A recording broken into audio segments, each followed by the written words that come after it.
আসসালামু আলাইকুম এভরিওয়ান, সকলকে আমার চ্যানেলে স্বাগত। অনেকেই বলছিলে মাইনর এডুকেশনে সাজেশন যদি দিতেন ম্যাম। তো আজকে ভিডিওটা তোমাদের জন্য, যাদের এডুকেশন মাইনর সাবজেক্ট আছে সেমিস্টার ওয়ানে তাদের জন্য। দেখো, সাজেশন তুমি যখনই গ্র্যাজুয়েশন পোস্ট গ্র্যাজুয়েশন মানে উঁচু ক্লাসগুলো পড়ছো, সেখানে হুবহু সাজেশন যে আসবে সেটা কিন্তু কেউ গ্যারান্টি দিতে পারে না। সেই জন্য আমি প্রথম দিন থেকে এখনও পর্যন্ত বারবার বলবো যে ইউনিটগুলোকে ভালো করে পড়বে, টপিকগুলো সম্পর্কে একটা আইডিয়া নেবে যে বিষয়গুলো কী। ঠিক আছে, যে কোনো প্রশ্ন এলে যেন তোমরা লিখতে পারো। কিন্তু তারপরেও কিছু সাজেস্টিভ কোশ্চেন দিচ্ছি তোমাদের সুবিধার জন্য, যাদের একদমই প্রিপারেশন হয়নি বা নিয়েছো, তোমরা দেখতে চাইছো কতটা লিখতে পারছো। তো এই প্রশ্নগুলো প্র্যাকটিস করলে আশা করছি তোমরা পরীক্ষায় ভালো রেজাল্ট করবে। এখান থেকে কিন্তু আমি কখনোই বলবো না যে 100% কমন তোমরা পাবে। তোমরা বিষয়গুলো সম্পর্কে জেনে যাবে, প্রশ্ন ঘুরিয়ে আসে। আমি যে প্রশ্নগুলো বলছি, দু একটা প্রশ্ন আমি বলেও দেবো যে কীরকম ধরনের ঘুরিয়ে প্রশ্ন আসতে পারে। তাই ভিডিওটা শেষ পর্যন্ত দেখবে। আর পিডিএফ পাওয়ার জন্য অবশ্যই আমার টেলিগ্রাম গ্রুপে জয়েন করবে।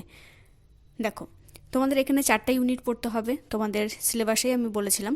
তো প্রথম ইউনিট থেকে এই 4টা প্রশ্ন ভীষণভাবে করবে। একটা হচ্ছে যে সংকীর্ণ এবং ব্যাপক অর্থে শিক্ষা বলতে কী বোঝো এবং এদের মধ্যে পার্থক্য কী। এবং অবশ্যই ছোটো প্রশ্নের জন্য কোনো সাজেশন হয় না। শিক্ষা কাকে বলে, সংকীর্ণ অর্থে শিক্ষা কী, ব্যাপক অর্থে শিক্ষা কী, শিক্ষার বিভিন্ন ব্যুৎপত্তিগত অর্থ কী, এগুলো তোমরা ছোটো প্রশ্নের জন্য করবে। দ্বিতীয় যে প্রশ্নটা করবে সেটা হচ্ছে শিক্ষার ব্যক্তিতান্ত্রিক এবং সমাজতান্ত্রিক লক্ষ্য। এটা কিন্তু তোমার 5এও আসতে পারে।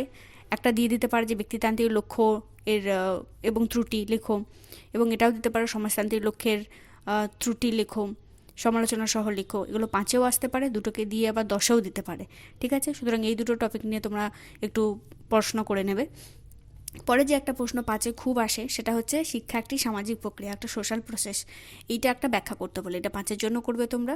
এবং এখান থেকে আরেকটা লাস্ট হচ্ছে যে শিক্ষার যে উপাদানগুলো আছে সেই উপাদানগুলোর মধ্যে যে কোনো দুটো আলোচনা করতে বলতে পারে, বা শিক্ষক একজন শিক্ষার উপাদান হিসেবে কিভাবে আমাদের গুরুত্বপূর্ণ ভূমিকা পালন করে সেটাও করতে পারো।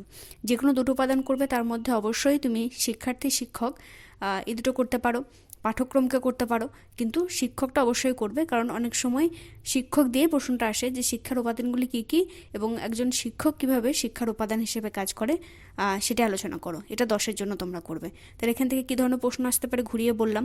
যে কোনো উপাদান করবে, তার মধ্যে শিক্ষককে অবশ্যই রাখবে। সেকেন্ড ইউনিটে তোমাদের পাঠ্যক্রম সম্পর্কে ছিল। যারা ভিডিও দেখোনি তারা একবার সিলেবাসটাও দেখে নেবে। সেখানে পাঠ্যক্রম কাকে বলে, তারপর আধুনিক পাঠ্যক্রমের সঙ্গে গতানুগতিক যে পাঠ্যক্রম তার একটা তুলনামূলক আলোচনা, একটা পার্থক্য করবে। এটা 5এও আসতে পারে, 10এও আসতে পারে। শুধু যদি পার্থক্য দিয়ে দেয় তাহলে সেটা 5এও দিতে পারে। আবার এই পাঠ্যক্রম কাকে বলে 2 দিয়ে বাকি 8 নম্বর আধুনিক ও গতানুগতিক পাঠ্যক্রমের পার্থক্য কী সেটাও দিতে পারে। সুতরাং 5 আর 10এর জন্য এই প্রশ্নটা করবে। এরপরে একটা আসতে পারে 10 নম্বর প্রশ্ন, খুব ইম্পর্ট্যান্ট। সেটা হচ্ছে পাঠ্যক্রম কাকে বলে এবং পাঠ্যক্রম রচনার যে মৌলিক নীতিগুলো আছে সেগুলো উল্লেখ করো।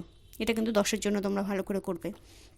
এরপরে একটা প্রশ্ন বলছি, সেটা 5এও আসতে পারে, 10এও আসতে পারে। সেটা হচ্ছে সহপাঠক্রমিক কার্যাবলী। সেটা কি এবং শিক্ষাক্ষেত্রে এই সহপাঠক্রমিক কার্যাবলীর কী গুরুত্ব আছে। এটা কিন্তু 5এর জন্য বা 10এর জন্য, দুটোর জন্যই হতে পারে।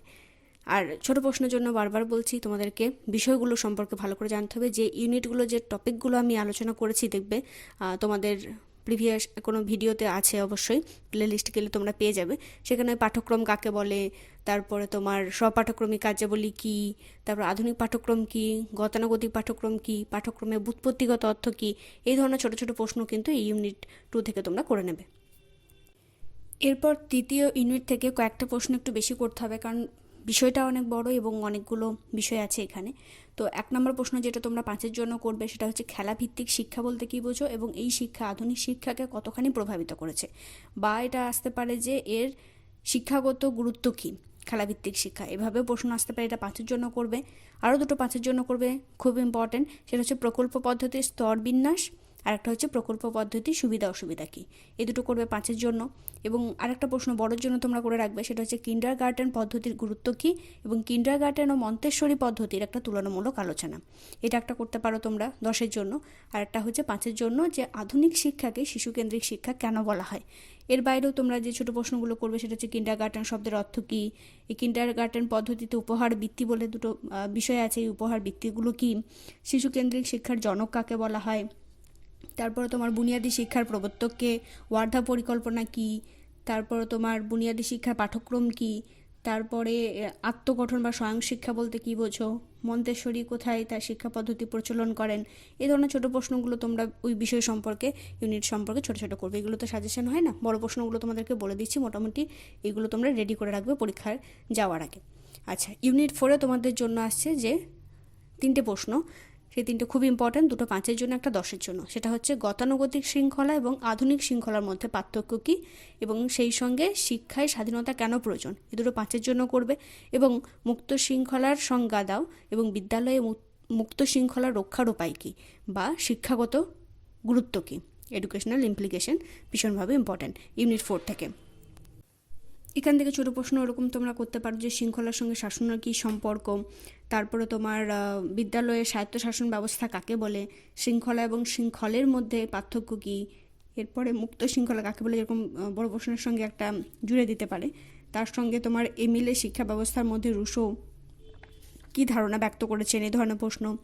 বিদ্যালয়ে যে মনিটর প্রথা সেটা বলতে কী বোঝানো হয়, কে আবার পুনরায় সেটা প্রচলন করেন, তারপরে তোমার প্রচলিত শিক্ষা ব্যবস্থার দুটো ত্রুটি, এরকম ধরনের ছোটো ছোটো প্রশ্ন তোমরা বিষয় সম্পর্কে করবে ইউনিটে যে যে টপিকগুলো আছে। কিন্তু বড় প্রশ্ন একটা করলেই আশা করছি তোমরা কমন পাবে, এবং এই বিষয়গুলো সম্পর্কে তোমরা ভালো করে জেনে রাখবে। পরীক্ষার হলে নিশ্চয়ই তোমাদের এর মধ্যেই কমন চলে আসবে। সবাই ভালো থেকো, সুস্থ থেকো, পড়াশোনায় থেকো। ধন্যবাদ।